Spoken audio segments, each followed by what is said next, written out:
কাউকে তুচ্ছ মনে করা, তার সাথে ঠাট্টা মস্করা করা, এটি অনেক বড় গুনাহ। আমার কণ্ঠ অনেক ভালো, অতঃপর যার কণ্ঠ ভালো না আমি তাকে বললাম এর কণ্ঠ তো ফাটা ঢোলের মতো, তবুও মাইক ধরলে ছাড়তে চায় না। এখন এখানে আমি 2-3টা গুনাহ করে নিলাম, ঠিক কিনা? গীবত করলাম। সে যদি জানতে পারে তাহলে তার মনে এতটাই কষ্ট পাবে যে সারা জীবন মনে রাখবে। এখন আমার কণ্ঠ ভালো, আমার সেই অনুভূতি নেই যে আমার এখন গলা বসে গেল, গলা ব্যথা শুরু হয়ে গেল।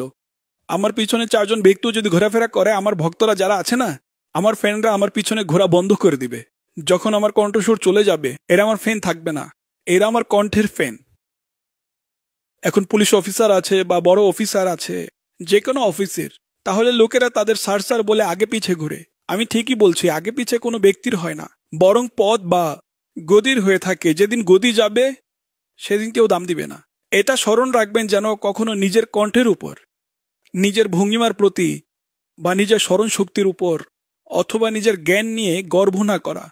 ভাই, আমার তো এতগুলো পংক্তি মুখস্থ আছে, 1000 পংক্তি আমার কাছ থেকে শুনে নাও, কোনো আটকানো ব্যতীত শোনাতে পারবো, তাই না? তো এগুলো নিয়ে গর্ব করা উচিত নয়। আপনি যা পেয়েছেন এইগুলো কে দিয়েছে? আল্লাহ দিয়েছেন না? এই সামর্থ্য আল্লাহ আপনাকে দান করেছেন, আপনার মুখস্থ হয়েছে। এখন এটাকে নিজের পূর্ণতা মনে করবে বান্দা, যে এটা আমার পরিপূর্ণতা, আমার অর্জন হয়েছে, পরিপূর্ণতা আমার দ্বারা, আমার প্রচেষ্টা দ্বারা অর্জন হয়েছে। এর মধ্যে মানে এই বাক্যের দ্বারা তার কোনো ভয় নেই, অর্থাৎ তার এই মনোযোগ নেই যে আমার রব আমাকে দিয়েছে এবং তিনি যখন চাবেন আমাদের থেকে নিয়ে নেবেন।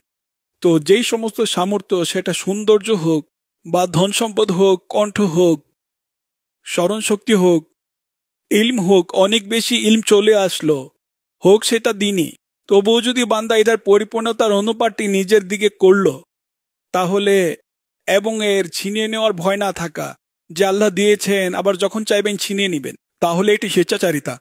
স্বেচ্ছাচারিতা বলা হয়, আরবিতে উজুব বলা হয়, উজুব। অতএব এটিও একটি মারাত্মক রোগ। হাদিসে পাকে এসেছে 3টি জিনিস বিনাশের দিকে, অর্থাৎ ধ্বংসের দিকে নিয়ে যায়।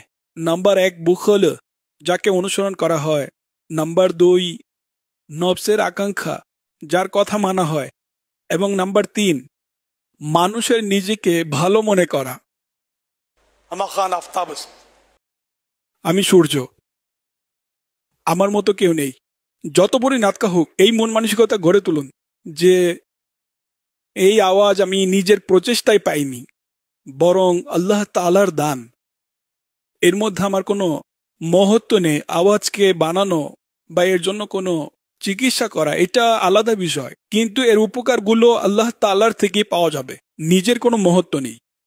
অতএব আল্লাহর নিয়ামতের বান্দা যেন শুকরিয়া আদায় করে, এবং দুনিয়ার মধ্যে যে সমস্ত নিয়ামত রয়েছে তার পিছনে কষ্টও থাকে, এবং এর সাইড ইফেক্ট যদি ইলমে দিন না থাকে তাহলে সাইড এফেক্ট অনেক বেশি থাকে, যার দ্বারা মানুষ অহংকারে লিপ্ত হয়ে যায়, অন্যদের তুচ্ছ মনে করে, অন্যকে নিয়ে মজা করে। যতই কণ্ঠ বেশি ভালো থাকবে, ইলমে দিন নেই, আল্লাহ তাআলার ভয় নেই, তাহলে সে ততই গুনাহের জলাভূমিতে নেমে যেতে পারে।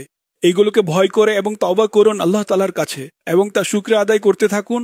হে আল্লাহ, সবকিছু তোমার দান, আমাকে নিয়ামতের পতন থেকে রক্ষা করো, যেন আমার কাছ থেকে নিয়ামত কেড়ে না নেওয়া হয়, এবং আমার থেকে এমন কোনো কাজ যেন না হয় যার মধ্যে অহংকার পাওয়া যায়, এবং আমি তোমার দরবারে যেন অপমানিত না হয়ে যাই, আমি যেন আযাবে লিপ্ত না হয়ে যাই। ভয় পেতে থাকুন। নিয়ামত যত বেশি তত বেশি যেন বান্দা নত থাকে আল্লাহর দরবারে। যত বেশি নিয়ামত থাকবে, অর্থাৎ ডালে যত বেশি ফল থাকবে, ততই সেটি নত থাকবে, এবং যে ডালে ফল থাকে না সোজা দাঁড়িয়ে থাকে। অতএব বাহ্যিকভাবে এর মধ্যে ফল আছে, গুণ আছে, কিন্তু সে আত্মগর্বকারী হয়ে থাকে এবং অহংকারী হয়ে যায়, তাহলে মনে করেন এর ফল ঝরে গেছে, এখন এটি খালি একটি ডাল, সে অহংকারী হয়ে যাচ্ছে।